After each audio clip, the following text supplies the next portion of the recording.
से 7 बच्चे ऐसे थे जिनका एग्ज़ाम नहीं चल रहा। सर्वर हैक कर रहे हैं, क्लोन सर्वर बना रहे हैं, प्रॉक्सी सेट कर रहे हैं। 10-10 लाख रुपए में सीटें बिकी हुई थी। नमस्ते दोस्तों, तो आज का वीडियो कोई नॉर्मल वीडियो या फिर व्लॉग नहीं होगा।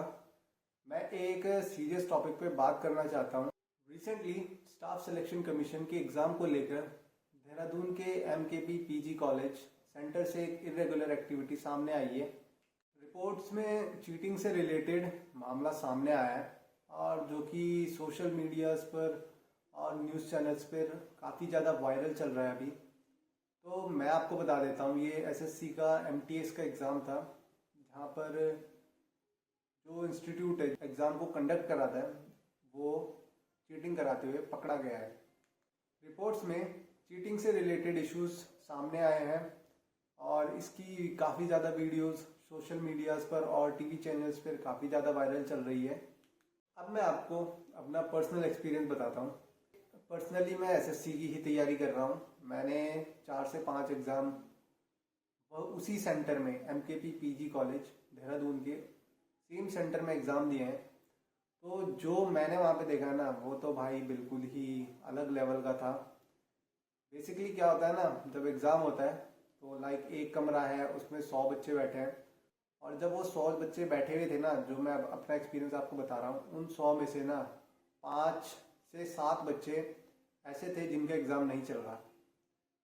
और रीज़न क्योंकि कुछ टाइम पहले बहुत ज़्यादा वायरल चल रहा था कि डेस्कटॉप ख़राब हो गया, माउस नहीं चल रहा है, इंटरनेट इशू, लाइट चली गई है। तो इस चीज़ को उन्होंने पॉइंट बनाते हुए बस ये बोलते थे, ये क्लेरिफिकेशन देते थे कि आपका एग्ज़ाम थोड़ी देर में स्टार्ट होगा, हम आपको दूसरे डेस्कटॉप पर ले जाएंगे, ये सब वो बोलते थे। तो वो कहीं नहीं लेके जाते थे, वो जस्ट वहीं बैठे रहते थे। पूरा एग्ज़ाम वो सिर्फ खाली बैठे रहते थे और जब स्टूडेंट्स चले जाते हैं उसके बाद उनका एग्ज़ाम होता है।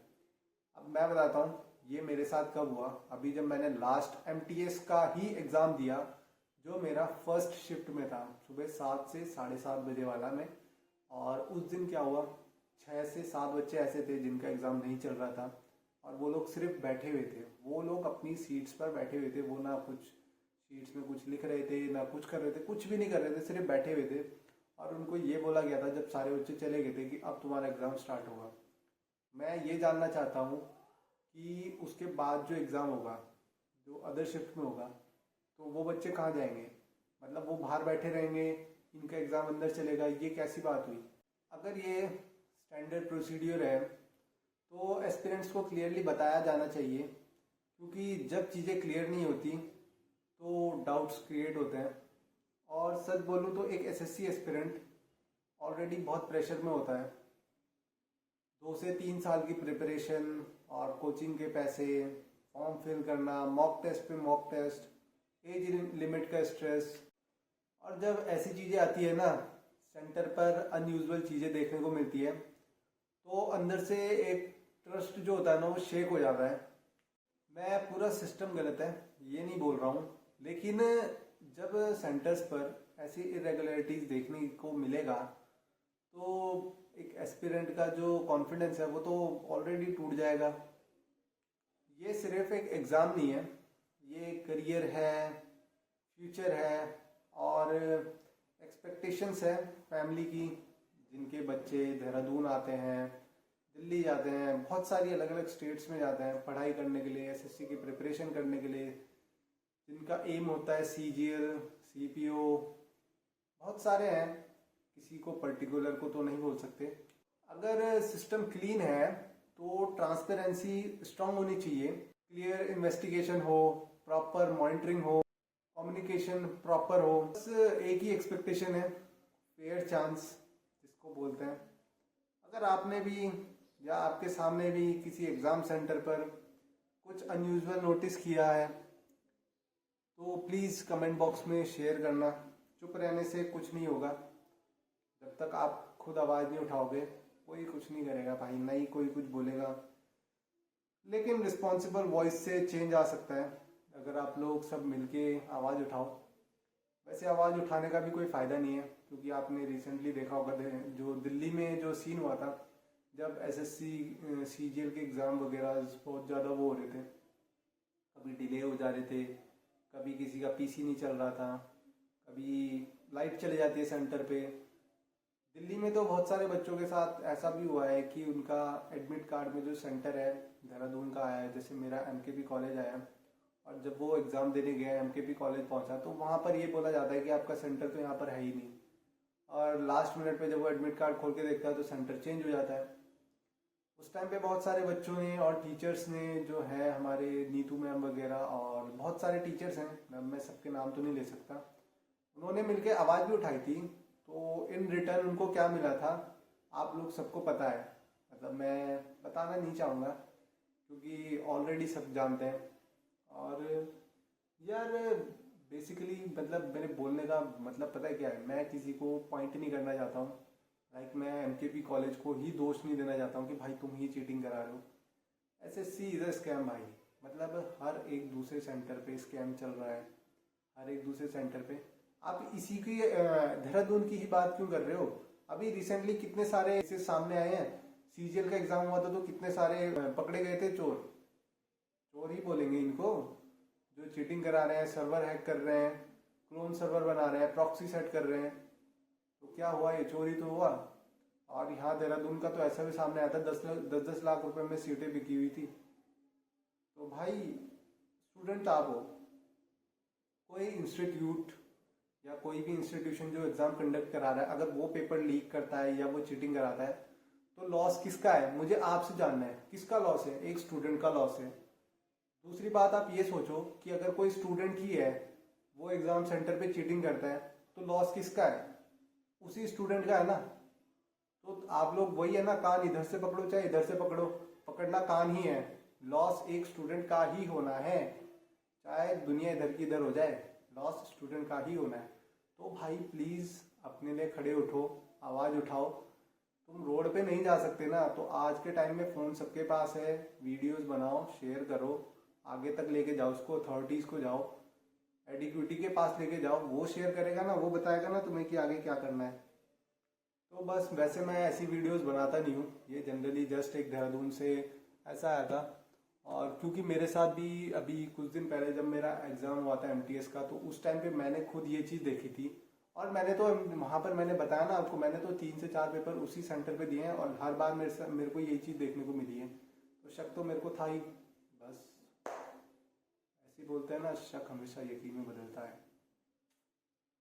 एक और चीज़ मैं आपको बताना चाहूँगा, जब मेरा एमटीएस का एग्ज़ाम था तो वहाँ पर कोई भी बेसिकली पहले जब एग्ज़ाम होते थे ना, जब टीसीएस कंडक्ट कराता था, तो जब भी एसएससी का एग्ज़ाम होता था तो एक पुलिसकर्मी हमेशा वहाँ पर रहता था, प्रेजेंट रहता था, वो रहता ही रहता था। लास्ट मैंने सीपीओ का एग्ज़ाम दिया था, एक पुलिस वाला वहाँ पर था। जीडी का आप एग्ज़ाम दोगे, पुलिस वाले और आर्मी वाले आपको वहाँ पे मिलेंगे, सीआईएसएफ वाला मिलेगा, जीडी वाला वहाँ पे मिलेगा ही मिलेगा। बट एमटीएस का एग्ज़ाम हुआ था, वहाँ पे कोई नहीं था। उसी दिन पे मेरे साथ बदतमीजी भी हुई थी, मैं वो वीडियो भी अटैच करूँगा, मैं बताऊँगा। मैंने पर्टिकुलर वो वीडियो नहीं बनाया क्योंकि जब हम एडमिट कार्ड शो करते हैं, एंट्री करवाते हैं, तो उस टाइम पे वो पहले बोल देते हैं फ़ोन्स वगैरह सब पीछे रखो। तो जस्ट मेरे पास एक बैग था और मैं तो एक सिंगल स्टूडेंट हूँ, मैं जब पेपर देने जा रहा हूँ मैं अकेला ही जाऊँगा। तो एग्ज़ाम सेंटर के पास अभी तक मैंने आईसीएस देहरादून है, आगे मैं एक स्कूल था जॉन करके एक स्कूल था, वहाँ पर मेरा एग्ज़ाम हुआ था। वहाँ पे जो स्कूल है ना, स्कूल जिसमें एग्ज़ाम था, या आईसीएस सेंटर है जहाँ पे एग्ज़ाम था, उसमें अंदर एक पर्टिकुलर एरिया होता है स्टूडेंट्स के सामान को रखने के लिए। बट जब मैं यहाँ पे गया था ना एमकेपी कॉलेज में, यहाँ पे जो एग्ज़ाम सेंटर है ना, अगर वो इतना है तो आपको बैग उससे बाहर रखने हैं। भाई क्यों रखने हैं? अगर मैं सिर्फ पहला पेपर देने आ रहा हूँ तब तो तुम मेरा बेवकूफ़ बना सकते हो। भाई मैं तो पूरा 2 साल हो चुके हैं भाई एग्ज़ाम दे रहा हूँ, मुझे नहीं पता होगा क्या कि कहाँ पे कैसे एग्ज़ाम होता है? इन्होंने बोला नहीं आपको बैग बाहर रखना है, आपको बैग बाहर ही रखना पड़ेगा, अंदर नहीं ले जाने देंगे हम, ऐसा नहीं है वैसा नहीं है। बल्कि इनफैक्ट उन्होंने मुझे धमकी भी दी कि हम पुलिस वालों को बुलाएंगे। उन्होंने जो वहाँ पे बैठा हुआ था, चश्मे वाला बूढ़ा सा इंसान था, वो बहुत बोल रहा था भाई, बहुत बकवास कर रहा था। तो उसने अपने गार्ड को बोला कि पुलिस को बुलाओ, इसको बाहर करो, यहाँ से ले जाओ, नहीं पेपर देने दिया जाएगा। मैंने कहा ठीक है सर, या तो आप पुलिस बुला लो या तो मैं पुलिस बुला लेता हूँ। मैंने 112 पे कॉल करी, उनके साथ अपना पूरा इंसिडेंट शेयर करा। तब मैम ने बोला कि क्या वहाँ पे कोई पुलिस वाला है कि नहीं है, तो मैंने बोला नो मैम, यहाँ पे कोई भी पुलिस वाला नहीं है, बस ये यहाँ पर इनकी मनमानी चल रही है एमकेपी पीजी कॉलेज की। दूसरी चीज़ वहाँ पर मेरे साथ जो हुआ वही था कि नहीं रखने दिया जाएगा, उन्होंने मना करा। तो मैंने एक चीज़ मैं पर्सनली शेयर करना चाहूँगा, अगर आप एसएससी का एग्ज़ाम दे रहे हो ना, आप पेन नहीं लेके जा सकते, ये रिंग होती है ना, आप रिंग नहीं लेके जा सकते, हाथ में कलावा बांधते हैं ना, कलावा, वो रेड कलर का थ्रेड बांधते हैं, आप उसको नहीं लेके जा सकते। गले में आपके कोई माला नहीं हो सकती, मेटल चीज़ कुछ नहीं हो सकती, ना पेपर, एटलीस्ट कम से आप एक पेपर तो बिल्कुल भी नहीं लेके जा सकते जिसपे कुछ लिखा हुआ हो, कुछ भी हो। बट जब आप बाहर बैग को सबमिट करते हो तो एक बैग पे एक चिट लगाया जाता है, नंबर लिखा जाता है, जो भी नंबर होगा वो बैग पे लगेगा। दूसरा जो चिट होता है वो आपकी जेब में एग्जाम सेंटर के अंदर जाता है। वो क्यों जा रहा है? क्या बच्चा एक पेन से चीटिंग कर सकता है? ये रिंग है, मैं आपको दिखा देता हूँ। क्या मैं इस रिंग से चीटिंग कर सकता हूँ? मुझे प्लीज़ बताओ, क्या इससे चीटिंग हो सकती है? पेपर से चीटिंग नहीं हो सकती, पेन से चीटिंग नहीं हो सकती। तो फिर वो पेन पेपर जिसपे नंबर लिखा हुआ है उसका क्या मतलब है? अगर मैं किसी को पॉइंट करना चाहूँ तो ये तो साफ साफ बता सकते हैं, लाइक मेरे पास अगर 17 नंबर है, मैं 17 नंबर दिखाऊंगा, जिससे मैंने अंदर बात कर रखी होगी, उसको पता है कि उसके पास 17 नंबर की पर्ची है, इसको हमने चीटिंग करवानी है ना? वो क्यों अंदर जा रही है? एसएससी से मैं इसका आंसर चाहता हूँ, प्लीज़ मुझे बताओ क्यों क्यों अंदर जा रही है? क्यों बच्चे, जब आपको एग्ज़ाम सेंटर पर बैग अलाउड ही नहीं है तो बच्चे बैग भारी रखे ना, उनको वो पर्ची क्यों मिल रही है? Please let me know. तो इस वीडियो के लिए इतना ही था। वैसे ये वीडियो में लाइक करने जैसा कुछ नहीं था, जस्ट अगर आप लोग इससे रिलेट करते हो, आपके साथ में भी अगर ऐसा कोई इंसिडेंट हुआ है तो प्लीज़ कमेंट बॉक्स में शेयर करना, और इस वीडियो को ज़्यादा से ज़्यादा शेयर करो। एसएससी को टैग करो, तो ट्विटर पे जाओ, एसएससी को मेंशन करो हर जगह पर, उससे क्वेश्चंस पूछो कि भाई ऐसा क्यों है, और मोस्टली जब से एडिक्विटी आया उसके बाद से ये सब क्यों देखने को मिल रहा है। Thank you. मेरा काम था आपको इन्फॉर्म करना, जो कि मैंने